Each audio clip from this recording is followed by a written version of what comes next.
We've all seen how busy it can get on a warm summer's afternoon around a GA airfield.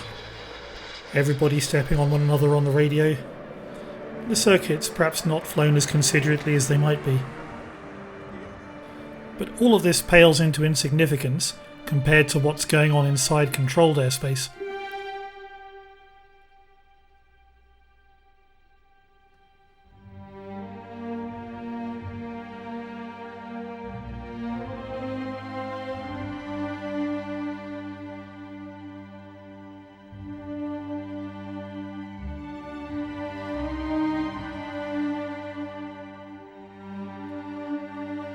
The sheer volume of traffic is difficult to imagine, and all of it carefully organised along a complex series of routes that span the length and breadth of the country.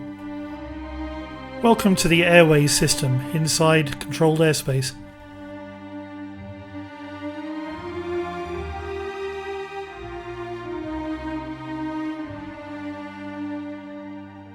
To manage this kind of complexity, IFR flights aren't just allowed to choose any combination of airways they like to get to their destination.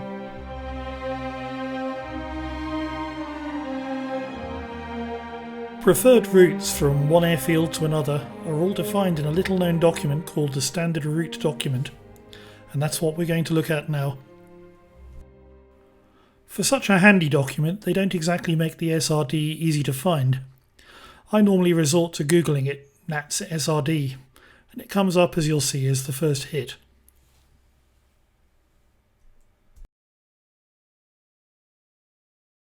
Some years ago, the SRD used to be presented as a PDF document, but now, as you can see, it's an Excel spreadsheet, and that spreadsheet contains 4 tabs. Introduction, the first of the tabs, contains some well worthwhile information about how to use the spreadsheet. Definitely worth a read.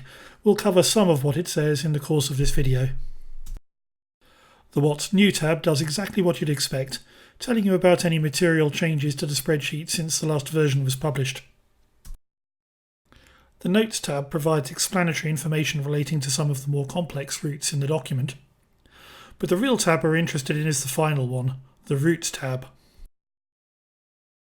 The Routes tab is effectively a table alphabetically organised of starting points for your desired route. In this case, we can see Echo Golf Alpha Alpha, Belfast Aldergrove. Each successive row contains a route from Echo Golf Alpha Alpha to various different destinations. Let's take a look at one in detail. So here we see the list of routes between Belfast Aldergrove, Alpha Alpha, and Echo Golf Sierra Charlie, which you can see across to the right hand side, which is my home airfield of Cambridge.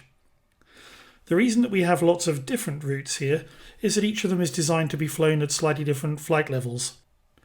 If we take a look at the first line, for example, we can see that the lowest flight level available is MC, the minimum cruise level. In other words, the minimum level that will keep you in controlled airspace for the entire route.